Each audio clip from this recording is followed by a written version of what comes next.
Diana Hatzodonakis, Honorable MPP, Effie Triantafilopoulos, and City of Toronto Council Nick Mantis. Distinguished guests, members of the Hellenic Canadian Board of Trade, esteemed business and community leaders. My name is Stephanie Petsis, and I'm the newly elected president of the HCBT.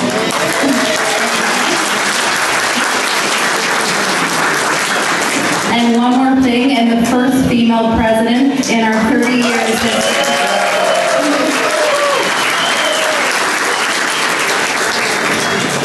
I am proud to also be the eldest of 4 daughters. Yes, there are 5 females in the household, including my mother. I know what you're thinking, my poor father. Yeah, he's down there. While each of us pursued divergent professional fields, we have always been resilient through challenges by empowering each other and giving back to our community. It is my great honor to welcome you to this special event. As we gather to celebrate the HCBT's 30-year anniversary and our 2025 Business Award winners, Irene Macris and Bill Surtees.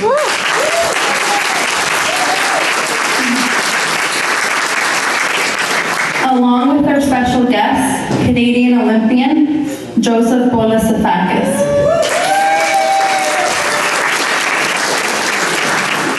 As a former Division I tennis athlete myself, I'm particularly excited to have an Olympian with us tonight. One thing that I learned from elite athletes is that it's important to take time to celebrate victories, big or small. It reminds them why all the hard work and commitment is worthwhile. At the same time, we are in the presence of many of the Hellenic Canadian Board of Trade's founding members, former presidents and directors, and former award winners to celebrate 30 years of continuous growth of this organization in service of Hellenic and Phil-Hellenic business communities in Canada.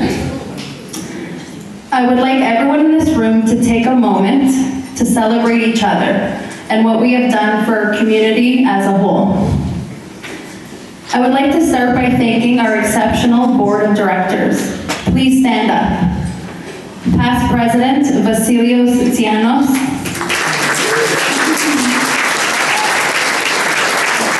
Nick Limanis, Evgeny Derpanis,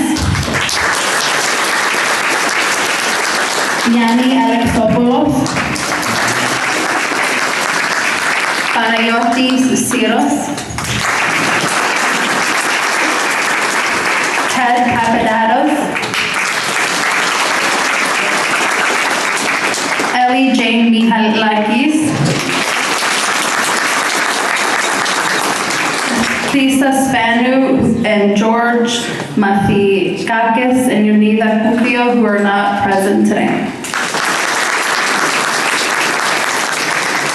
Thank you to each of you for your dedication and your work to support the cause. This would not have happened without each of you. Tonight is a testament to the remarkable contributions of Hellenic entrepreneurs, professionals, and business leaders who continue to drive innovations, investment, and growth across Canada and Greece. Through hard work, resilience, and an unwavering commitment to excellence, we have built a thriving network that is becoming increasingly impactful in all industries. The HCBT strives to help individuals like yourself and businesses by offering a variety of opportunities and initiatives. Some of the key ways that we continue to support include 1, professional and business development. Whether events like tonight's or the roundtable meetings with leaders such as Mike Serbinis and Maria Theophilidis, or even after-work cocktail events, the HCBT generally enjoys bringing professionals together. Additionally, we have hosted professional development seminars such as macroeconomic updates by chief economists from some of Canada's largest banks, and primer workshops on legal and tax considerations of foreign investors in Greece. Above all, our main goal is to foster networking opportunities for the career and commercial growth of our members by bringing them together.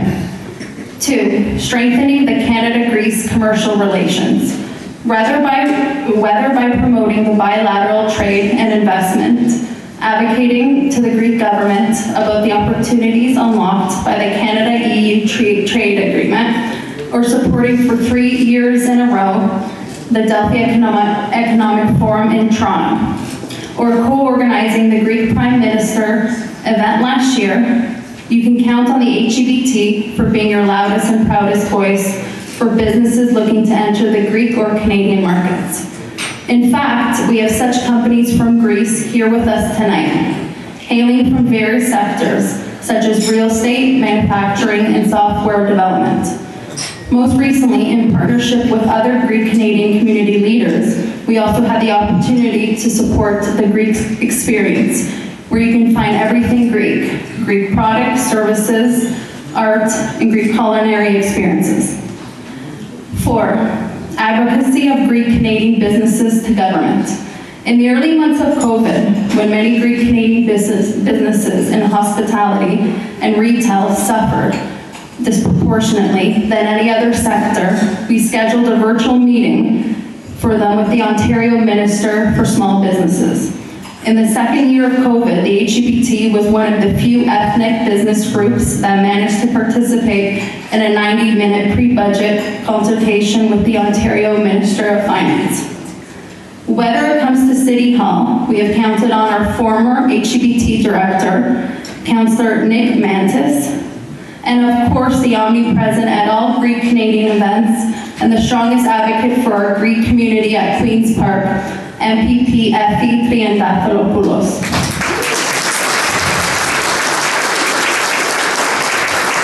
We are truly honored by the presence of both of them today.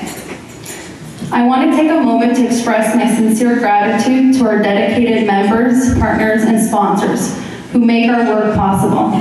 Your support and leadership help us champion our work.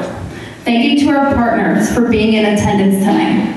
The Hellenic Heritage Foundation, the Greek Community of Toronto, the Hellenic Canadian Lawyers Association, the Hellenic Initiative, the National Hellenic Student Association, and HEPA for supporting this event.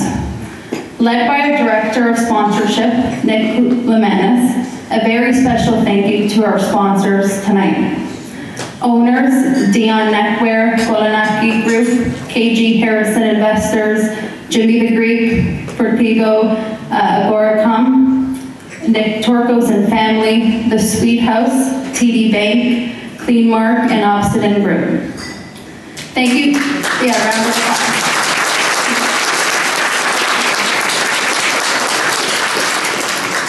Thank you for your generosity and support, not only tonight, but to all our sponsors throughout the 30 years of this organization, both for your financial support and even more importantly, the time you have dedicated and your networks that you have lent to the HEBT. It's the glue that keeps us together. As we look ahead, we remain committed to fostering new opportunities, encouraging students and young professionals, and continue to ensure that our community continues to thrive in an ever-changing global economy. We will continue to advocate for policies and partnerships that support growth, innovation, and mutual success. Thank you all for being here tonight, for your dedication, and for your belief in the power of collaboration and community. Let's continue to build on our shared legacy and look forward to future filled with greater achievements. Enjoy the evening, Galiorixi, and to 30 more years of HEBT. To introduce the past president of HEBT, who took on the responsibility to lead our organization through the COVID pandemic years and transform us to become an agent for commercial diplomacy between Greece and Canada. Vasilios Tianos.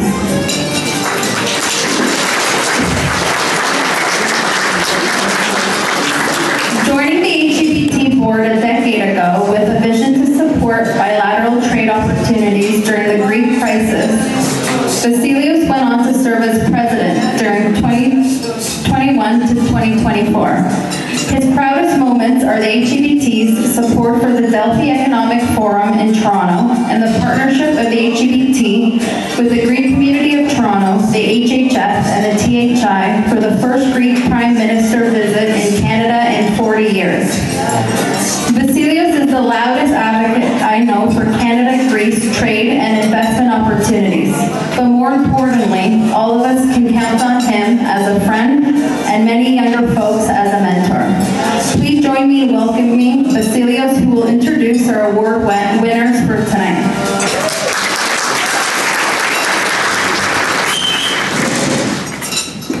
Folks, Stephanie and I share a common denominator, and that is that, we're both younger folks, and we've had the pleasure, the honor, and the trust of folks that were way more experienced, way more involved with the Greek community, and they gave us, both of us, they gave us opportunities to channel probably the abundant energy we had to contribute to our communities. And we're very grateful to all the folks throughout the last 30 years that built this organization. The proudest accomplishment, I guess, as we transition between Stephanie and I, we've transitioned, is that our board is more diverse than ever, both in its perspective and its demographic. As Stephanie mentions in her speech, when you're trying to achieve something remarkable, there are good days and there are difficult days. But the most important thing is to celebrate victories. Today, this event is a victory. It is probably one of my most important victories, and it is specifically because we celebrate our community in unity. As we celebrate this unity, we celebrate one of the greatest things that unite us. Greek Canadians pursuing excellence, becoming role models, and giving back. Both our award winners are only halfway through their vision of everything they want to accomplish. They are engineers of their destiny, and their best work and social impact is ahead of them. Speaking of engineers, our first award winner is a McGill mechanical engineer, and a jet setter by many definitions. When I tried calling her for the first time, she responded that she just got off a private jet that she commutes with frequently for her work. By another definition, she is a distinguished executive of the leading global aircraft engine design and manufacturer, Pratt & Whitney, and specifically Pratt & Whitney Canada. For those who might not know Pratt & Whitney, among their many products, they are known for the JTF engine of the Airbus 320, the commercial aircraft, the F-135 engine for the F-35 fighter jets, and specifically, Pratt & Whitney Canada is known for being the best at the small and medium-sized aircraft engines, such as the PW800 for the Gulfstream, or the PW300, as Irene corrected me, for the newer generation of the Gulfstreams. Irene Macris serves on the executive team of Pratt & Whitney Canada as the Vice President, overseeing customer service, sales, and marketing in the past few years. She also serves on the supervisory board of a joint venture between Pratt & Whitney and MTU in Germany, as President of Pratt & Whitney's Component Solutions in the US, and as executive sponsor of Raytheon's Diversity, Equity, and Inclusion Committee. While aerospace was not her first industry, she joined Pratt & Whitney a quarter century ago, and quite quickly rose through the ranks thanks to her hard work, her integrity, her ability to connect and relate with her colleagues, her customers, her vendors, and thanks to her relentless pursuit of professional outcomes. It is no coincidence that she was trusted at a very young age as Chief of Staff to the legendary aerospace executive, at the time CEO of Pratt & Whitney Canada, Alain Lamar, who then went on to become the CEO, the President of Bombardier, and now the CEO of Delta. As Irene explained to me, she was born and raised to a very, very, very Greek family. She grew up in Montreal, attended the Greek school, Socrates, spent every summer in Greece at her family village named Asopos near Molaos.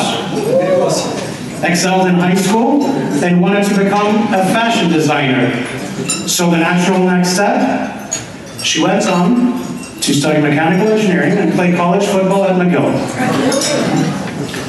Irene has been a role model and a mentor to many, including through McGill's program for advancing women in engineering.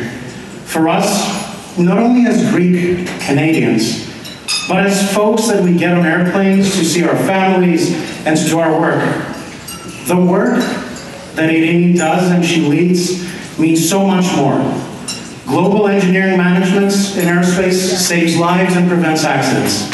Everyone, please join me in welcoming Irene Marquez, the Hellenic Aerospace and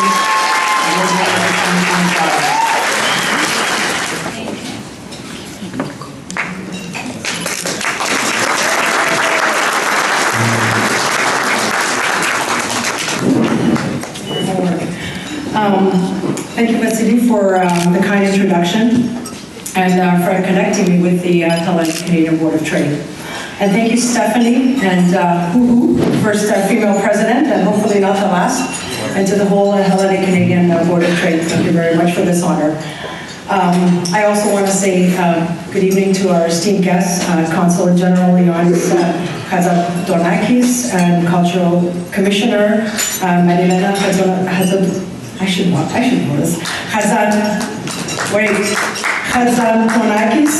Honorable Effie Triadafilopoulos, and City Councillor Nick Mantis, along with all the other associations. Good evening, everyone. I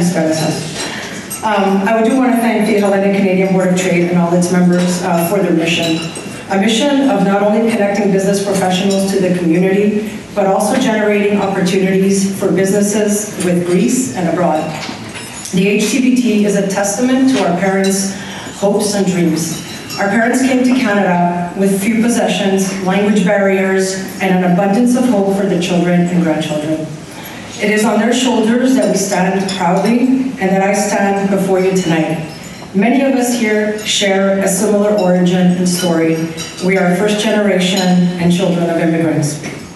Through their actions, my parents imbued a passion and curiosity for life and an unrelenting work ethic within me. They wanted to give us everything they didn't have, including an education.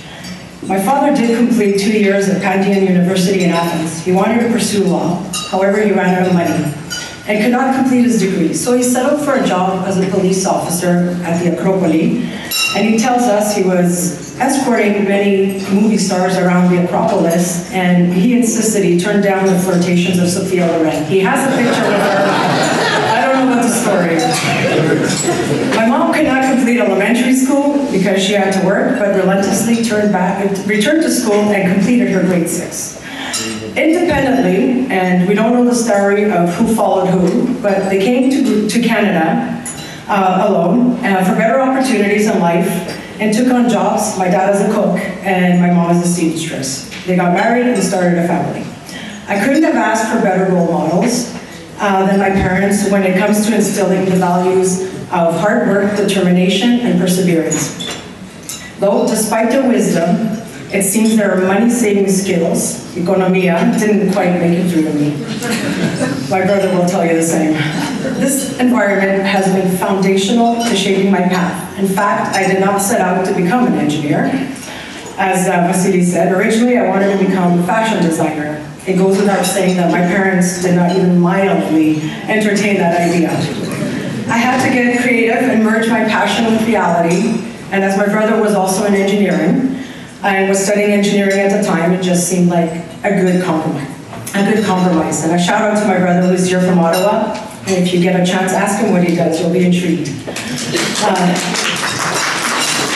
I studied mechanical engineering at McGill, where I was one of 10 women and a cohort of 100 students.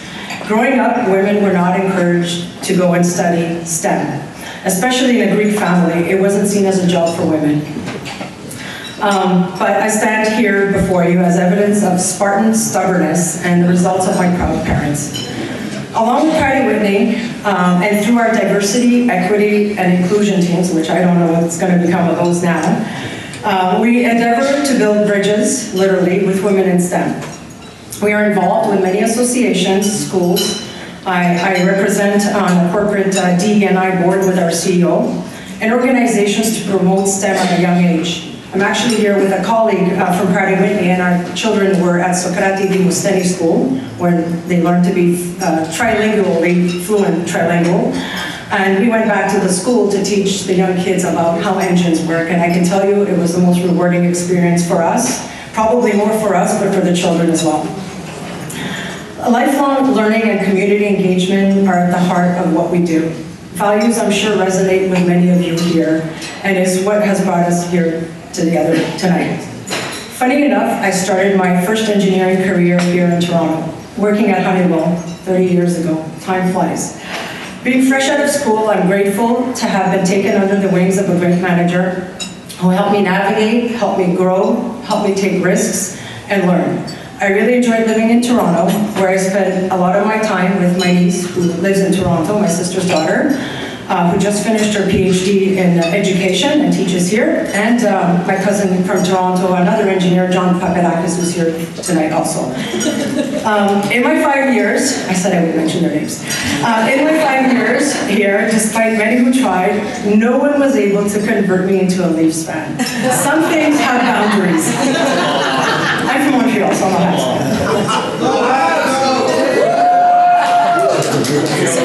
Thank you. After returning to Montreal, I started at GE Appliances, where I continued to learn and grow and take on new challenges and risks. But it was at Pratt & Whitney where my career truly took flight. Over the past 24 years, the company has not only provided me with incredible opportunities, but has been a constant source of inspiration, allowing me to continuously evolve both personally and professionally. And my passion for aviation just grew from there. If you don't know who Pratt & Whitney is, I think Vasilio said it, we're responsible for all business jet engines, turboprop engines, helicopters, APUs, and even the commercial regional engines business. We belong to a company called RTX, and it comprises of Pratt & Whitney, Collins, and Raytheon. We also have a large facility here in Mississauga, by the way, so we're not only in Montreal, which is our headquarters, but Mississauga is a big facility for us. We're an $83 billion company and close to 200,000 employees worldwide. We work with all aircraft OEMs like Gulfstream, de Havilland, Textron, Dassault, Pilatus, to name a few, and we have 17,000 operators who fly our products globally, like airlines, private owners, charters, governments, police, military, emergency medical, to name a few. I've had the privilege of taking on diverse roles and stepping into leadership positions and ultimately managing large teams as an executive from a young age. From several roles in operations and programs to the chief of staff, like Vasilio said, which was a turning point in my career, to being a senior executive and leading the entire supply chain, and then leading our global marketing and sales team and having the privilege of introducing many jets into service with our OEMs. Most recently, I've taken on the role as global aftermarket and customer support vice president and managed 17,000 customers with 70,000 engines and 2,500 employees worldwide. I have the privilege of working with fantastic customers, fantastic suppliers, and the most talented employees in the world. I do travel extensively, considering where our products and customers are, which is, I feel, is another privilege that Pratt & Whitney has allowed me to see places I've never seen in my entire life. I always felt I had to prove myself, work harder than others, and show that I can make sacrifices. And I did make countless sacrifices. It was never a good time to have a baby, because I won't get promoted, or I just got promoted, I can't have a baby, can't go off on maternity leave, and I had to take on the travel like it came, because if you don't travel, then they might think that you're not committed enough. So I did miss a lot of our kids' events growing up. But I eventually realized that balancing motherhood, being a wife and an executive, wasn't about timing, it was about making it work. I could be all those things and more. With a very supportive family, parents, husband, and my children, but with Greeks, families include cousins and aunts, thankfully. They're part of the equation. I was able to find a balance, which is why I drive far to get to work, but live close to my family, very important. I take a personal interest in coaching and mentoring many young women. Within our company, we do have a Women in Governance committee, which has been going on for almost 20 years. And the point of it is that young women shouldn't learn and have to make the same sacrifices we did. So the coaching and mentoring is a big privilege we have to make other women not have to make those sacrifices. As a leader and business professional, I do encourage each of us to continue mentoring those in our organizations and advocating for them, guiding them, and helping them grow, just as we were once supported. I'm fortunate to have great mentors along the way, and now we're in a position of influence and can do the same for others, which is why the mission of the Hellenic Canadian Board of Trade really resonates with me. Before I conclude, I want to say something about being Greek. I am very proud to be Greek, thanks Vasily. Yes, and my parents are, very Greek too. I spent most of my summers in Greece, every summer miserable because my friends were here and I had to spend 3 months a year in Greece. And I do the same to my kids today. And I hate the choreo, but I tell them one day, you will remember this and you'll say, wow, thanks Mom and Dad. Greeks are proud and supportive of other Greeks. When you cross the world and you meet a Greek, you're really trying to find out what choreo they're from right away. Find the connection. And even non-Greeks vacation in Greece always come back and tell you a story about the hospitality that they received in Greece. There's a special bond, a level of confidence, and an understanding and trust in philotimo. Because of that, I take it personally to work with my Greek customers and help them make connections with Pratt & Whitney. Greece currently has 250 of our Pratt & Whitney Canada engines across many platforms, including all the planes you all take to hop to the islands. The ATR turboprops and the Airbus A320s, those are engines made in Canada. So, yeah, keep supporting. Keep going to the islands. Along with our very needed CL-215 and 415, which are the water bombers that fight the fires. Those are all engines made by Pratt & Whitney Canada here in Canada. Previously, we did not have any formal relationships with our Greek customers. I have initiated and taken on those relationships and built a level of trust and confidence which has allowed us to successfully work together in a way that we were never able to work together before. We are all engineers of the future. I hope to continue to build and uplift Hellenic entrepreneurship through my work and through the Greek community.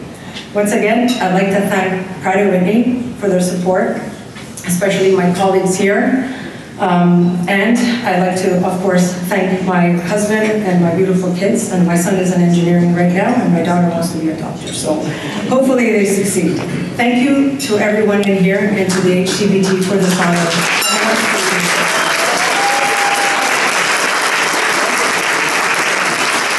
I have a confession to make.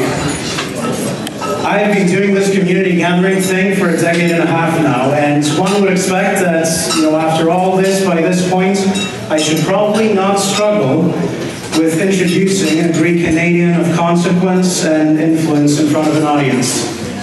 But the case of Biritarpes has been quite an odyssey for me to make his introduction today. Years ago, I began noticing the Saporito brand's logo on many Greek Canadian fundraisers and events, whether it was THI Canada events, HHF, Greek Community of Toronto events, SOS Villages, almost every other event in the Greek Canadian and broader Greek Canadian and Hellenic community. Then I began noticing it also at fundraisers concerning the broader Canadian society. Sick Kids Hospital, the YMCA, War Child, Unmet, Brain Cancer Canada. So naturally, I began asking around, who is this donor, who is this philanthropist that I don't know about? And so every single person I asked, every single person said the same thing. Biritarpes is the rarest kind of human. He is so giving and a very intelligent business owner in the food oil business. So I thought, okay, I look forward to meeting him. At the next Greek Canadian gathering that both him and I attended and we crossed paths, of course, he was a supporter. And so I approached him and I was struck by how approachable, transparent, and full of positivity he was.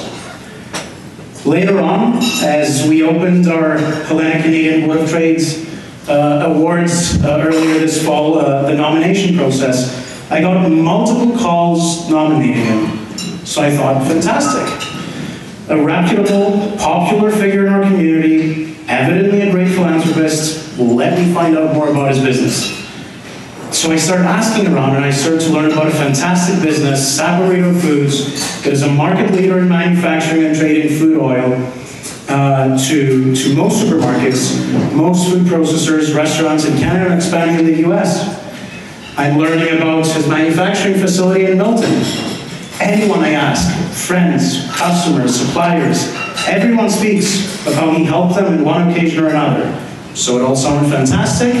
We take the nomination, and of course I called his cubano, Tony Ludakis. And I called him, and he said, Vasilius, I have a conflict of interest. He's my cubano, and it's a reason. So you got to ask everybody else, and ask Tony. I asked everybody else. Many people are nominating him. So we brought the nomination in front of the board during one of our board calls in September, October, and our board voted for Bill. So naturally, Stephanie and I reached out to Bill, and we got on a call with him. And I asked him about his business, and he says that he's a food oil supplier, very proud of his work. Okay, so I started insisting and asking more and more, and again, I'm getting a bit of like the same answer, and I insist more, and I'm like, I'm hearing like these things about the size of your business, like, and I'm like, is any of this true? And he's like, that is correct.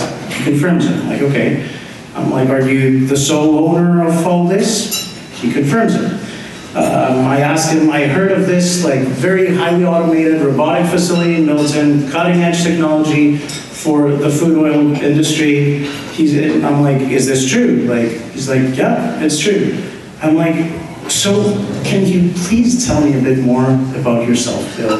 He's like, well, I'm in the food oil business, I'm really proud of what I do, and I'm like, tell me more. He's like, well, look, really, it is about helping my clients hedge food oil prices, reducing the volatility of major food industry input costs, which is food oil as a commodity, and ultimately do my part in keeping the cost of food affordable for society. So I'm like, Bill, fantastic. This is what I was looking for. Keep going. He's like, why, I don't know what to say. And then he says, like, honestly, guys, like, I don't know why I'm nominated for this award. Like, Bill, this is not about you. This is about all the people that want you to win this award. So I asked him, Bill, like, please tell me a few more things about your business. And he's like, okay, he was really trying to get rid of me. And he's like, I'll send you notes. I'm like, great, you're gonna send me your extensive bio, right? Like with everything. And he's like, I'm like, Bill, please, this is not the right time to be humble. He's like, okay, I'll send you my bio. So we got off the phone. A few hours later, I get a note, I get an attachment. I'm like, great. We have our award winner of the HCBT, his bio. My introduction speech of him will be easy. Lo and behold, a few days later, I opened the attachment. His bio was 2 sentences. This is who Bill Tecles is. Reputable, honorable, very astute, supportive, but most importantly, and more than anyone I know, and the reason that all of us look up to him, very humble. Bill, please join us.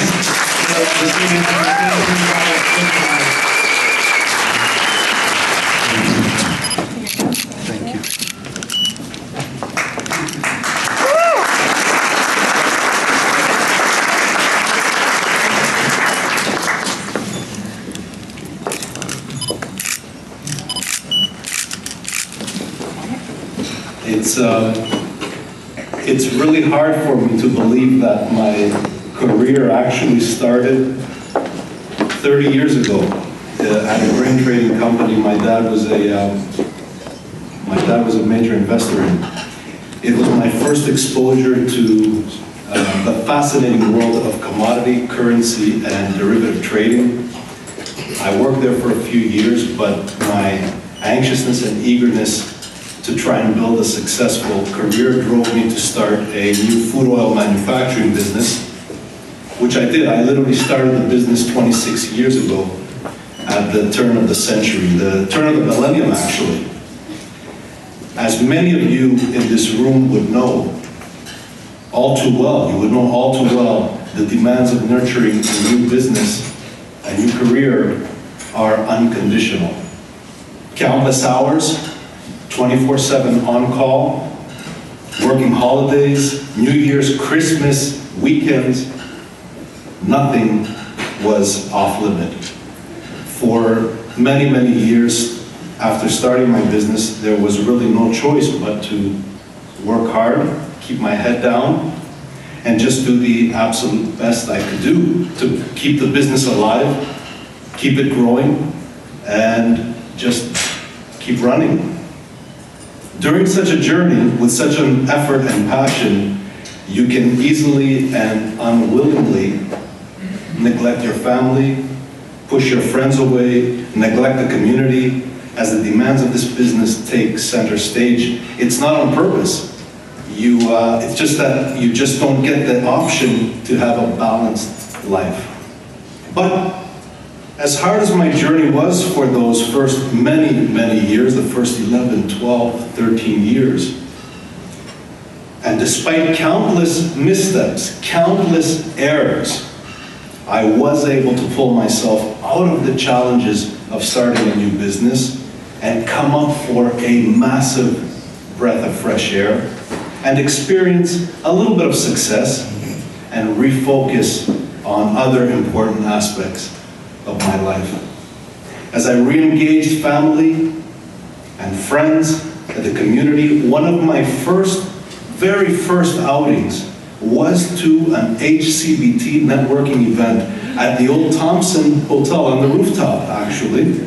This was 12, 13 years ago. It was one of the first times I left my home and didn't go to my office, to a customer, to a vendor, or to something business related. I still remember the event as if it was yesterday. Everyone was so welcoming, so friendly, positive. It was just amazing to see like-minded Greek people just like me, that I had so much in common with, and that shared the same stories and passion that I did. Another event I'll highlight for you, which I was a guest at, was again at an HCBT Business Awards dinner at the old Trump Hotel here in Toronto a few years ago, where in fact my dear friend Mr. Soles was an honorable guest. That was another special night for me, as I met a contact who introduced me to a great customer that I still service today. Actually, I hadn't shared these stories with the HCBT board or the team, but it's my way of highlighting how important these events are and how important it is for us to participate and to support them. I would like to thank everyone who has come here tonight to honor and support Irene, Joseph, and myself. Thank you to the event sponsors for your participation and support and putting your name on the event. I'd like to extend my sincere congratulations to Irene and Joseph. I'm so honored to be on this stage with you tonight. Irene, thank you for telling us about yourself. Really, you are a shining example of success, and you are showcasing the limitless accomplishments of what Greek women can do.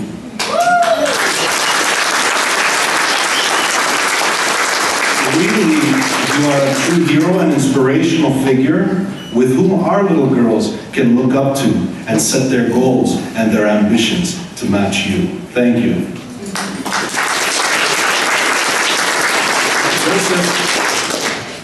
It goes without saying that you are an incredible steward of the Greek fire and passion, honing a skill that you brought to compete on the world stage at the Olympics and other world championships. You are a true hero and inspiration for our little boys to look up to when they're playing and pretending to score the World Cup final goal in the playground. Thank you. And by the way, actually, Joseph, I watched a couple of your videos online, and I have to admit that I'm super glad my father didn't have your fencing skills when he would chase me around the backyard with a Pentagon.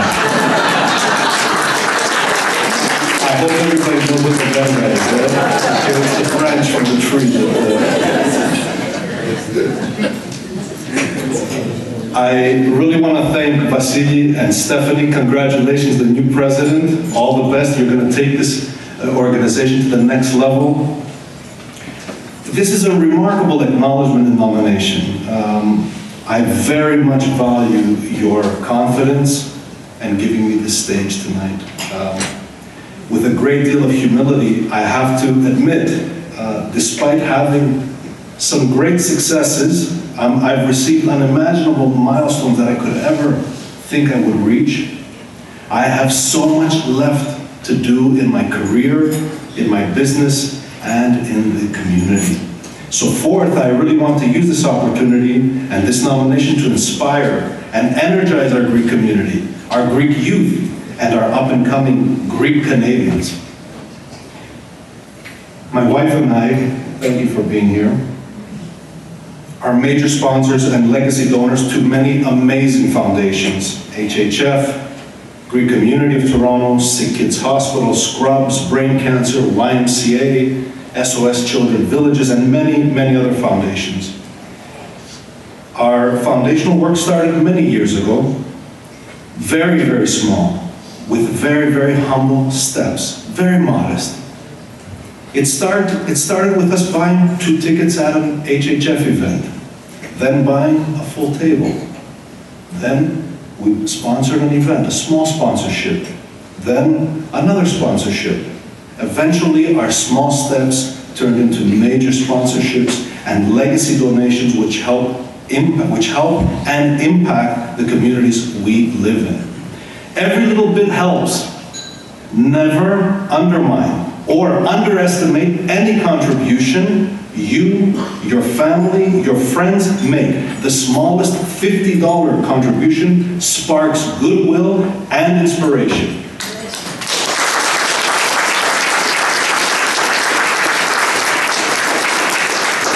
And you know, the Greek community is a pillar in Canada. It's an example. I'm so very proud to be Greek Canadian. And Canada needs the Greek community now more than ever. We need to help Canada get back to some of the values that have made it so prosperous. Hard work, family and parenting principles, religious and orthodox values, community participation and support, respect and support for each other. The Greek community is so well established a network and can definitely play a part in bettering Canada. Speak your mind, speak your heart, speak your opinion. We have Greek politicians here tonight. Let's support them. Give them your voice. The Hellenic spirit and work ethic shines in Canada. It's an example.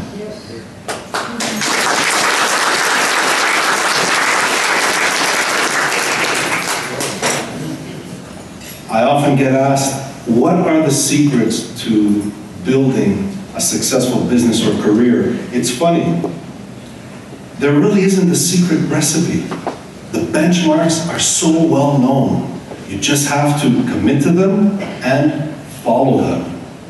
I have some benchmarks, and I always share this with people who ask me. There's 5 or 6 of them. Number 1, extremely hard work and dedication without condition. Unconditional hard work.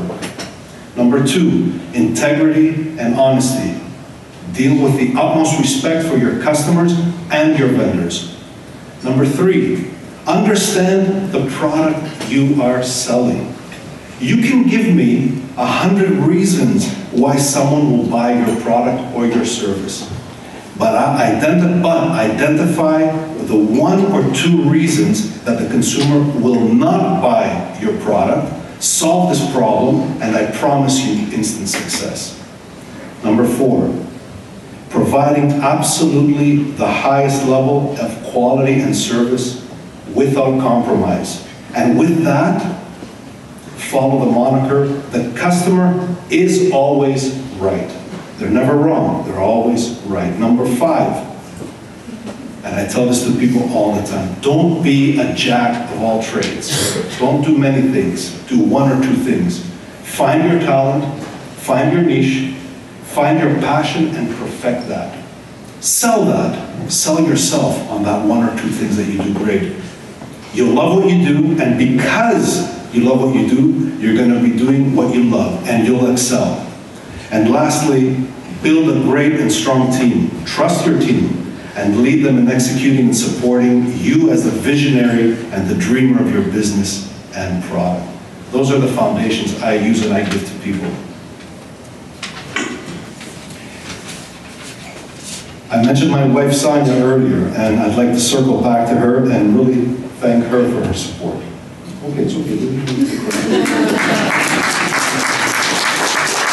My wife is my rock. She's my support, my good luck charm. I can tell you, in 25 years of running my business, I seem to be working more now than ever before. So it's pretty crazy. So I really need to acknowledge her patience and her monumental support that she affords me. So thank you.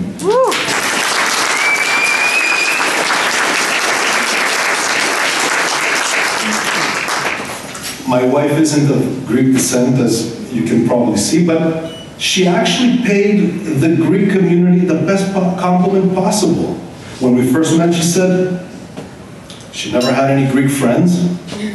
She didn't know much about Greek. Her stereotype of Greeks was that we love to eat, love to dance, and love to drink.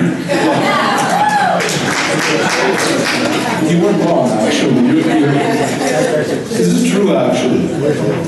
Well, we started dating, and she met my friends and family, and then she met the Greek community, and she said, wow, I didn't realize how successful and interesting Greeks really are, and how involved in the community they are. I took that as a major compliment, and I was really proud to hear that. But funny enough, ever since then, she's constantly trying to set up her cousins with other Greeks. You know, do you have a Greek boy? Is there a beautiful Greek girl for my cousin? Anybody? One final thank you to my dear family, my siblings, their spouses, my kumbari who are here tonight, my parents who have just been an incredible rock and an example for me on how to live my life as a good Greek, as a good human. They've just been the best example I could ask for. And thank you to all my friends who are here to support me tonight. I'm humbled and grateful for your support. And whatever thanks I can't explain in words, I'll do my best to show you via my actions. So thank you again. I'm truly honored and humbled by this nomination and recognition tonight.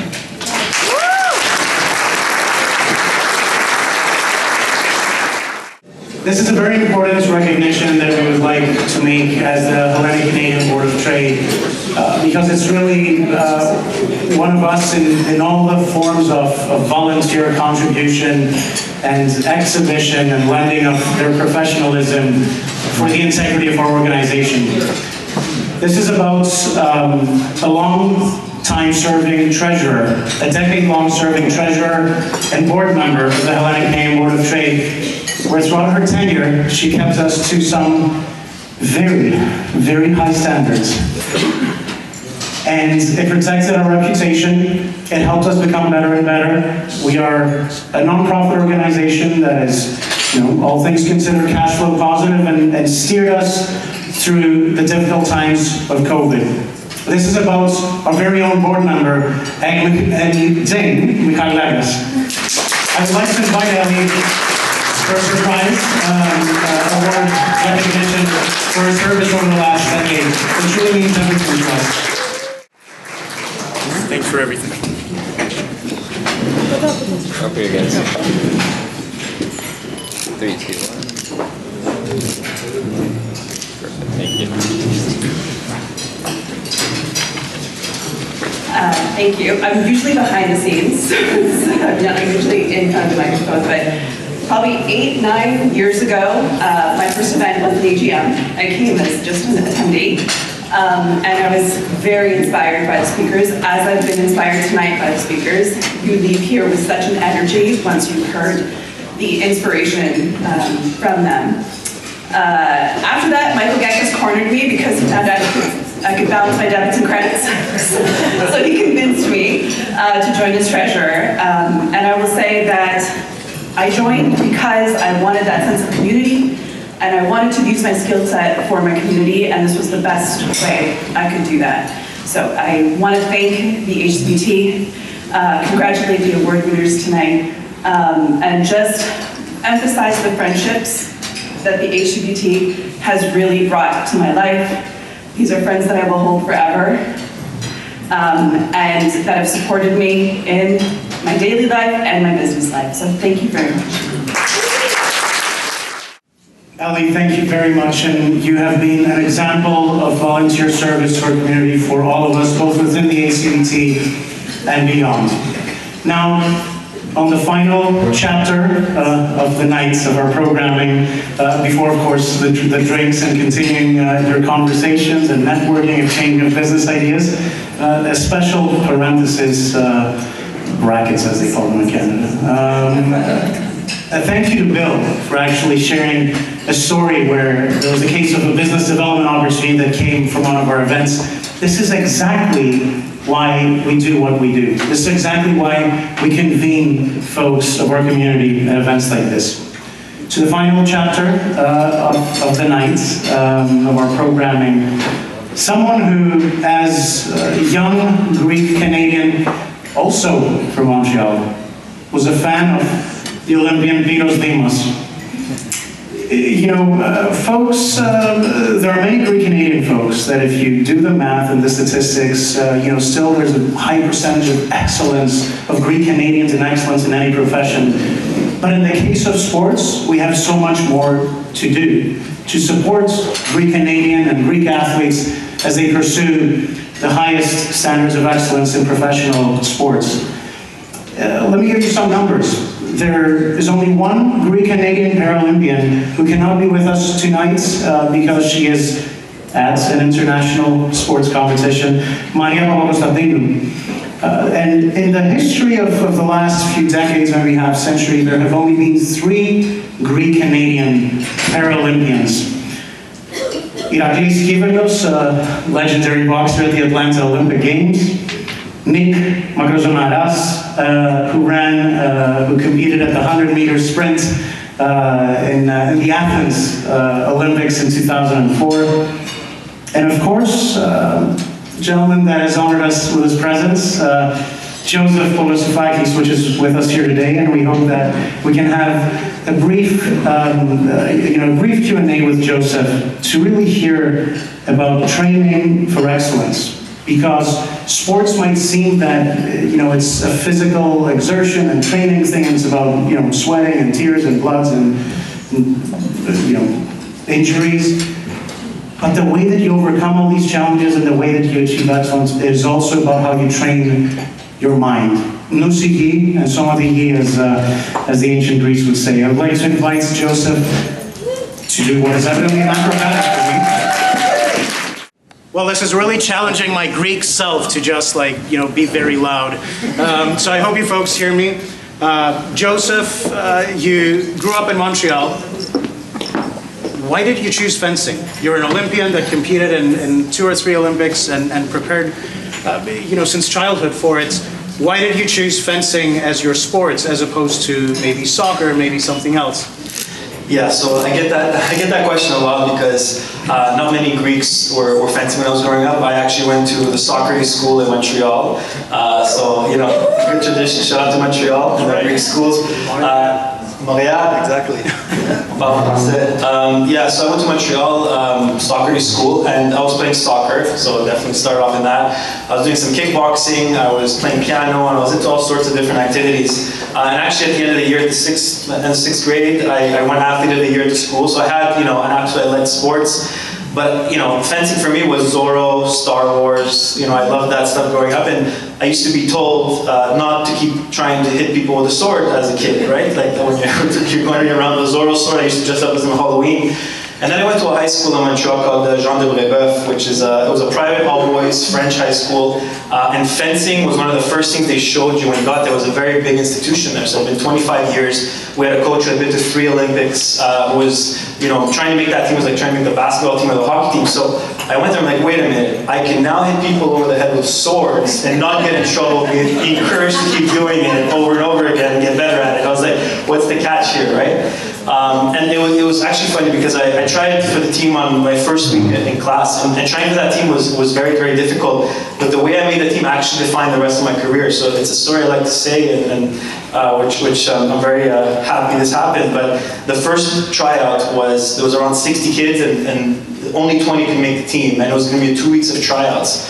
So the coach said, listen, there's too many people. The first tryout, everyone's gonna have to run a mile outside. And if you can't complete the mile, you're not even gonna get into trying any of the fencing stuff, right? We just have to have some basic skill. And at the time, I was good at soccer, kickboxing. I was not a long distance runner. I still hate long distance running. It's my worst sport.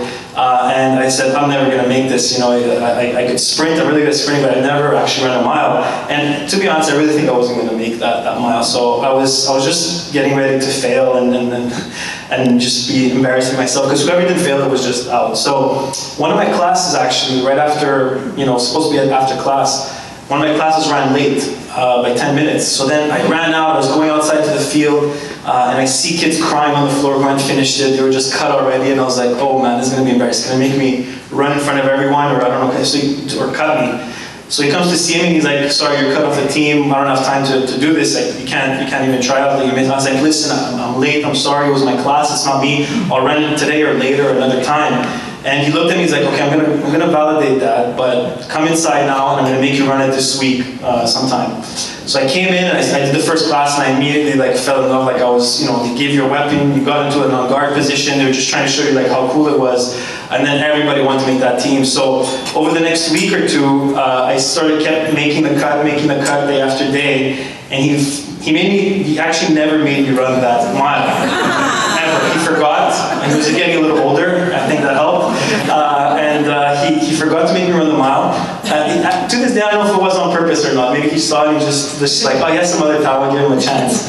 But what happened that day when I made the team, I was so proud that I told myself, and there was 22 of us that got selected, I said, I'm never quitting this sport until the other 21 people quit before me. And I swear to God, that was, every time over the years I had an injury, if I had a bad competition, if I had school, if I had distractions of parties, or, you start to meet, girls when you're getting older, 17, 18, 19. Every time I was like, I'm going to be the last one standing. And I was unfortunate that there was a lot of talented people in that group that kept going for a long time.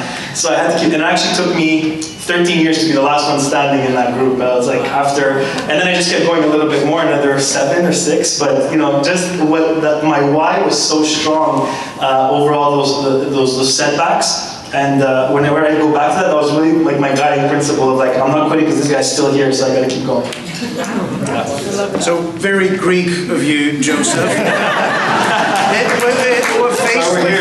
Faced with a choice between running and fencing, you picked fight over flight. So truly very Greek of you. Exactly. And if I may ask, so you got into the sports, perseverance to reach excellence. What about injuries? All of them, I have them all. So we could do a whole seminar on that one. But I had a lot of setbacks with injuries. Actually, I tried to make the Olympics 3 times. I succeeded once, and every time there was different obstacles, different injuries, different things that happened. But the first one on my way to try to make London, I tore meniscuses, I had herniated discs, and every time it was a setback of weeks or months, and then you miss competitions, you miss training. You wouldn't be able to travel with a team to Europe. So those things over time were very impactful, and learning to overcome them was very important. And my biggest injury, which actually was before the Rio Games, was a concussion doing a separate sport on the side. It was, they brought us to a boxing activity, and they put fencers, and it was very, very badly managed. So I got in with another fencer who was, different weight class, different height. They're just like, oh, try and spar a little bit, see how that goes. And it was right before we were supposed to go to World Championships in 2014. I got hit over the head, and it set off a spiral of just a nightmare year where I was pretty much not leaving the house for 8 months. I was just seeing specialists. I couldn't sleep. I had insomnia. I had buzzing in my ear. I couldn't work out. Couldn't drive. Couldn't be with more than 3 people at a time in a room. So by the time I got out of that, at that point, I didn't even care about training. I didn't care about the Olympics. I just wanted to be a normal human again. And when I got out of that, it was such a tight timeline to try and get back to shape and try and start making an Olympic run, because you're over about 1.5 to 2 years out. that when I just got back to being able to do my normal life, I didn't even care about the Olympics anymore. I was so grateful to be able to just be a normal human again, to be fencing again, and I fell in love with my sport again. And I didn't have any expectations of myself on the results. I just said, I'm gonna go for it, whatever happens. I'm just grateful for this life, that I can travel, that I can compete, that I have friends around the world, that I have friends here that we train with. And that gratitude actually throughout the comeback from the worst moment of my life, I started actually right as the Olympic qualification started happening. I started coming out and just without that pressure, I started doing really good results, where one of them was I won 2 silver medals at the Pan American Games in Toronto in 2015, which was one of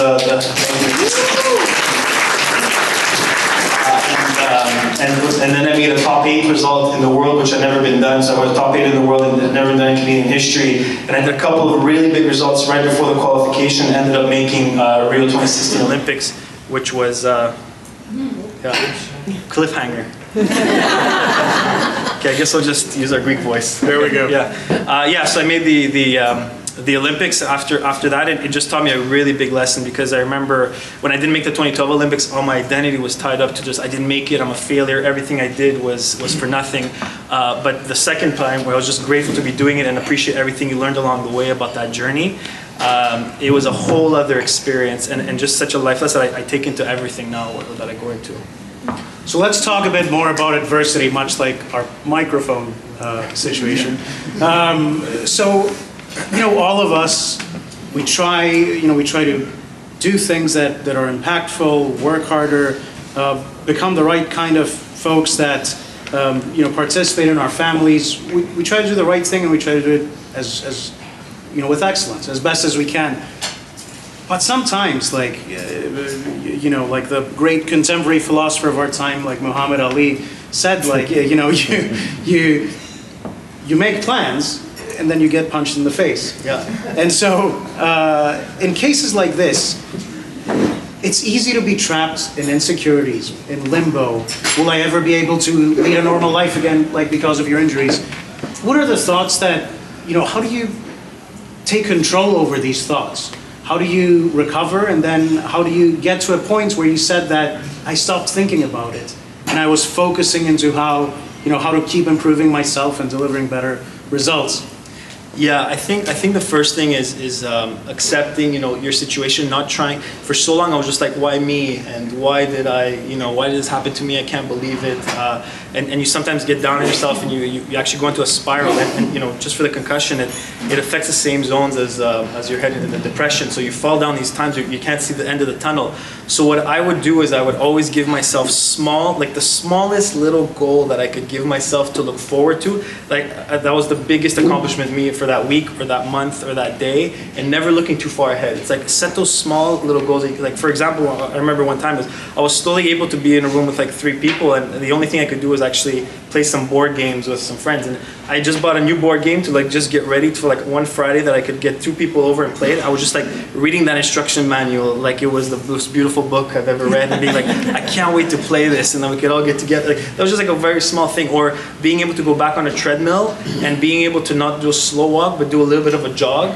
For me, that was as if I had discovered a new sport all over again. It was incredible how much we take for granted everything we do on a daily basis that we should be grateful for, and then when it's taken away from you, you realize, oh my God, your health is number one, obviously, but those little things wow, this could give me so much happiness, and usually I would just take it for granted and just find other things to make me unhappy, right? So I think it's about learning to frame that, whatever that that obstacle is, those small little things you could count on, be proud of accomplishing, and eventually they build up on each other, and you come out of it a much stronger person.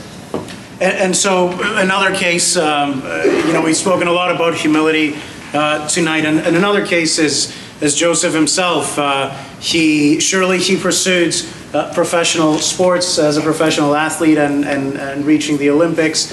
But you studied business school, you excelled. All of this training was while you were launching your career. And now, apparently once an Olympian, always an Olympics insider. Can you tell us more about the business of the Olympics and what you do now with Suncor and Petro-Canada? Yeah, so I was doing this role for the past 3 years, and I just switched again recently. But for the past 2 years, I was living in Calgary. And what was interesting, that after 2020, the Olympics in Tokyo, COVID came in, and I was, at the time, I had done a flexible work schedule. I was working at Petro-Canada and competing, and I got what I wanted because I asked them to have that, but be careful what you wish for. That was very hard. The working and competing is very different than when I was in university and trying to compete. So that could be a whole other topic of how to do that better. But I ended up my run for Tokyo finishing second on the continent. So they only take one on the continent of the Americas. So from Canada all the way to Argentina, they take one person, and I was second. So I didn't make Tokyo. But then an opportunity presented itself right after to go and take on the role of Petro-Canada in Calgary to manage all their national sponsorships. Their biggest sponsorship is Team Canada and the Olympic movement. So I could not think of a better role fitted for me, and neither could the company. So I went out there the past 3 years, and my job was managing Olympic campaigns, our partnerships, our contracts with athletes, filming TV commercials, everything we do, digital, social. For the past 2 years, I've been working on all that and managing that, and I was at the Paris Olympics actually, this time as a sponsor and not as an athlete, which is actually better. You're paid to be there. You're not as stressed for the results. I got to see some friends of mine that I competed with in 2016, some fencers that were competing, and we won our first ever fencing medal in Canadian history this summer from a girl named Eleanor Harvey, and I competed with her also back in 2016 the same day in Rio. So it was an amazing thing to see. So you never know where life's going to take you, but when those opportunities are there, I like jumping at them. And I just recently came back to Montreal, and I work for the parent company Suncor in external relations. But those past 3 years were some of the best of my life in the business world, and understanding the sponsorship and how important sponsorship is to athletes, to sport organizations, to any organization obviously, but Team Canada sponsors is their lifeblood. Without that, they can't get to the games, they can't provide the services, and it's an important piece. So I'm glad to see a lot of sponsorship here too. Coming from that world now, I know how important it is. So congrats to everybody that participated in this today and sponsored. I'm very happy to see that.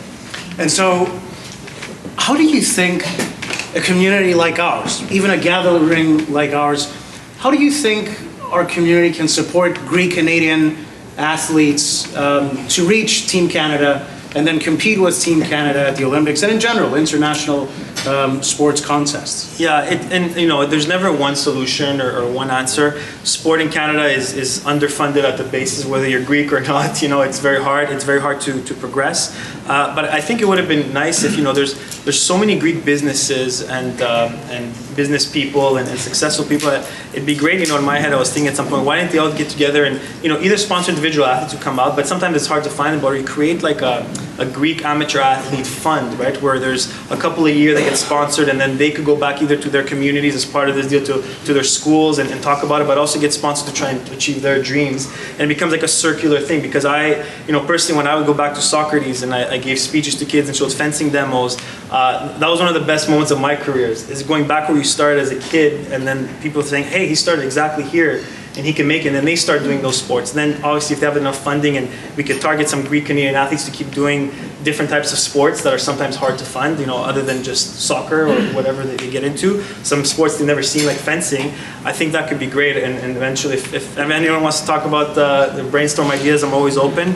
But I think it'd be good to have something that supports directly our Greek community and have it from the community itself, and create some kind of circular way of even the athletes giving back themselves and then them getting supported, and just creating that momentum. Because I think long term, that's what it is. You have to see someone that did something like that, and then you get into it, and then if there's some funding to help you get to the next level, that's ideal.